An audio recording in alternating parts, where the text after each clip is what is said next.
Hey, what's up, everybody? Back again with another Raw review.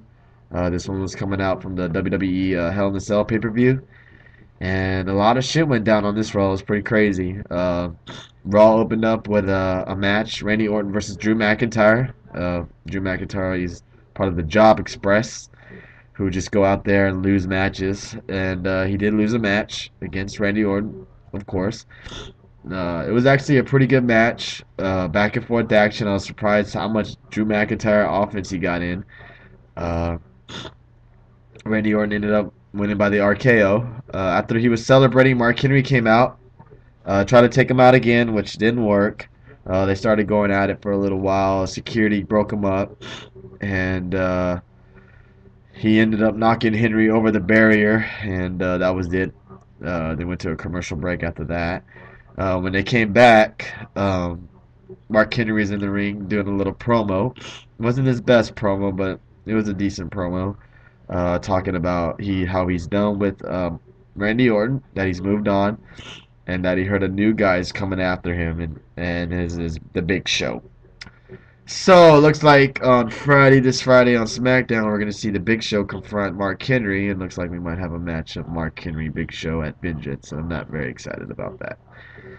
After his promo, John Morrison came out and they had a match. Another part of John Morrison, another member of the Job Express, and he ended up losing. He got some good offense on here. I was impressed. He did his finisher.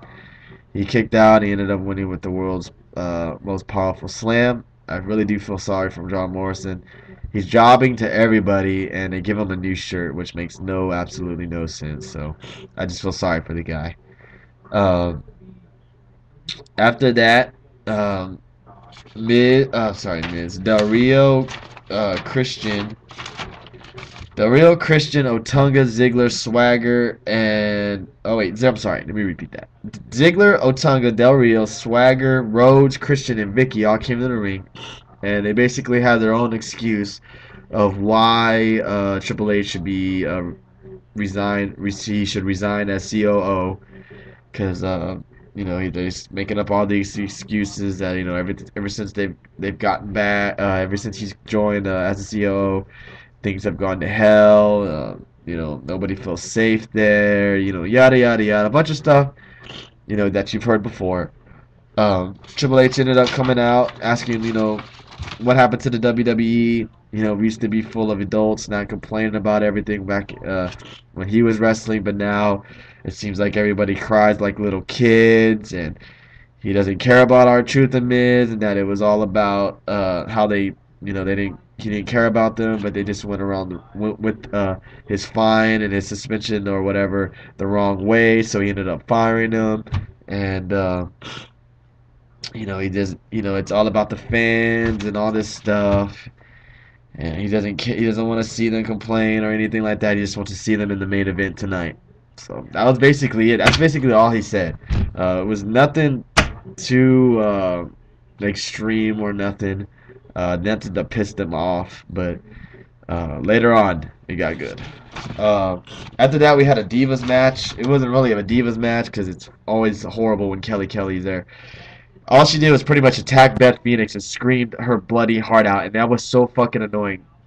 Alright, Kelly, let me just give you some advice.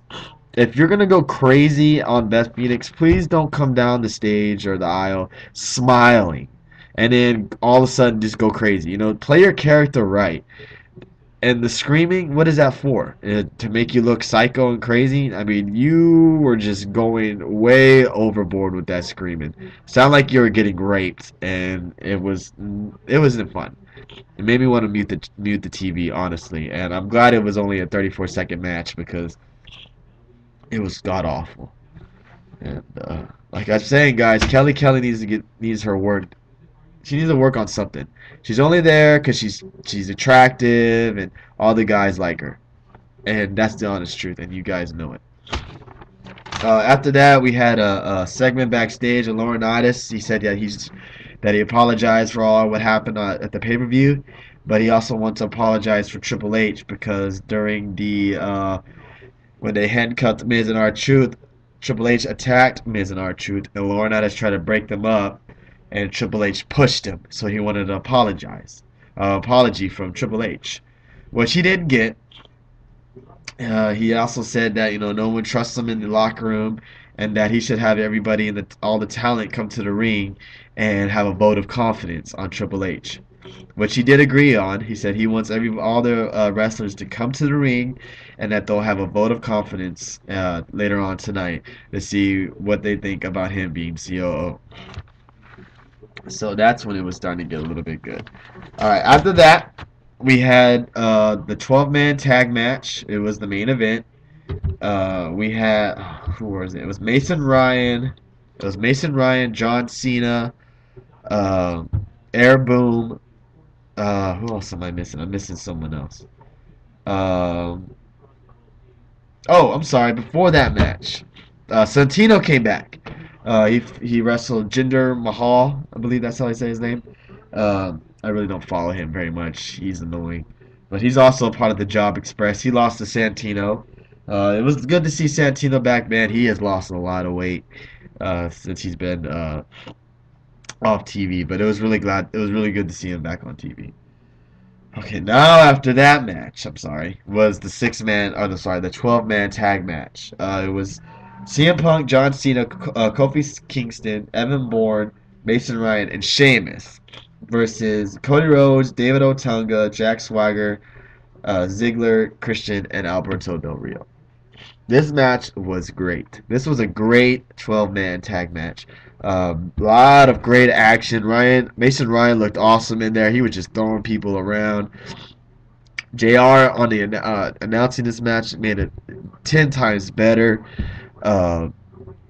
Very nice spots at the end to get the finisher going, with Sheamus doing the kick on Ziggler, getting the pin, making Sheamus look stronger.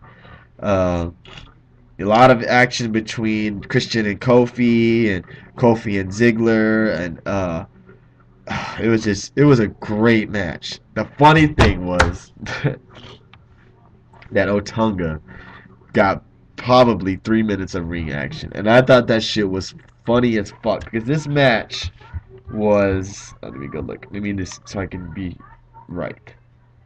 This match went for, I think, 26 minutes, almost 27 minutes, and David Otunga probably got no more than 5 minutes of ring time, and that's fucking funny, and that shows you, Otunga, that you suck in the ring, and that you're only good as a manager slash lawyer. They should just keep you as that, honestly, because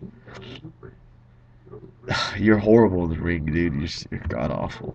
Evan Bourne got a huge pop, so WWE, listen out for that. Aaron Boom is pretty popular with the fans right now, so don't get him off those give up those titles quite yet. A lot of people are really into Aaron Boom right now. All right, now to the nitty gritty shit. All right. Everybody came down to the ring. Raw, SmackDown, Divas, refs. They all surrounded the ring. Triple H came down. He gave his little speech, his little excuse of, I never asked to be COO. I thought it was going to be easier than it was, and yada, yada, yada. So, he gave the mic to everybody else to talk. Wade Barrett, my man, got the mic. He said he was speaking for the locker room. And he said that nobody feels safe in the WWE. Ever since that he's joined, all this shit has happened. Pretty much the same shit that everybody else has said. The Diva said the same thing. Beth Phoenix said, nobody feels safe, yada, yada, yada. Mike Chioda, the referee, he said the same thing. And then finally Jerry Lawler came in. And Jay Lawler said, he feels the same way, he doesn't feel safe, and that he's walking out. So he walked out, and then ended up walking out was the Divas, and then the SmackDown roster, then the refs, then the Raw roster, and then the cameraman. Yes, the cameraman. They put the cameras down. I thought that was freaking hilarious. Michael Cole left. Booker T left. The last one who didn't leave but then finally left was JR. And It was crazy, man. I don't know where the fuck they're going with this storyline. Everybody did notice that John Cena, CM Punk, Sheamus, and Orton weren't there surrounding the ring. So I've been hearing rumors that uh, that Survivor Series that they're going to be fighting for control of the company.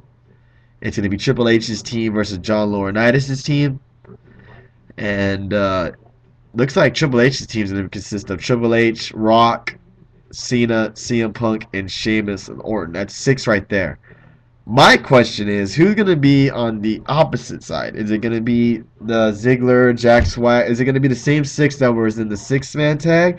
Or are they going to have Miz and R-Truth come back? You know, this storyline is going crazy. You know, I'm not really feeling the lawsuit shit because, you know, they're trying to make it as real as possible. I understand that, but, you know, I'm not really into that lawsuit storyline shit. But this storyline right here has got me wondering what the fuck they're gonna do. They're obviously getting ready for Survivor Series. They're putting everything into that pay-per-view because they want, you know, it's in Madison Square Garden. They want that to be the pay-per-view of the year. So that's what it's looking like so far. But what are they gonna do? Who are they gonna face? You know, that's my question. Who is gonna be on John Laurinaitis' team? Is it going to be Nash? Is it going to be Miz and R-Truth and Nash? You know, that's my question. That's what I'm wondering. Is now that he's not COO right now, I guess, because I guess they all voted no against him, so he's, you know, he has to give it up, right? Is Mick Foley going to come back? You know, all these questions that we still need to be answered. You know, I'm going to be. I don't know if I'm going to read the spoilers of SmackDown. I actually might actually watch it to see what goes down, because you know I'm wondering what the fuck is gonna go down. I'm wondering what's gonna happen, especially since I'm going to the next pay-per-view. I would love to have some good matches on there. So this is craziness. This is nuts. Ended up Triple H being in the ring by himself, with the fans cheering for him and whatnot, and they went off the air.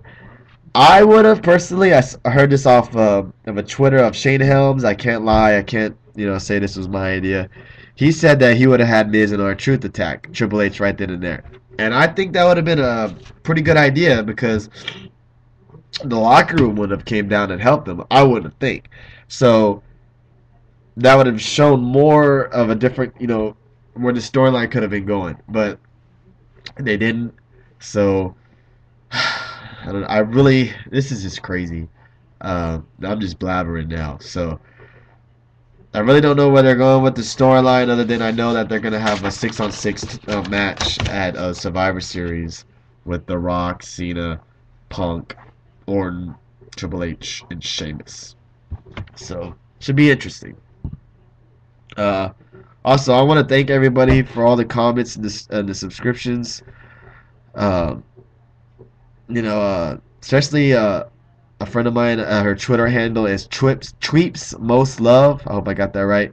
She sent my video to NoDQ.com, and it was actually featured. And I got pretty good amount of views for that video, and I really want to appreciate her for doing that for me. Also, I want to thank SVR Storylines for posting my video on his page when he does, because I also get a lot of views for him. And I also want to thank all the loyal people who always comment my videos and watch my videos. I really do appreciate it.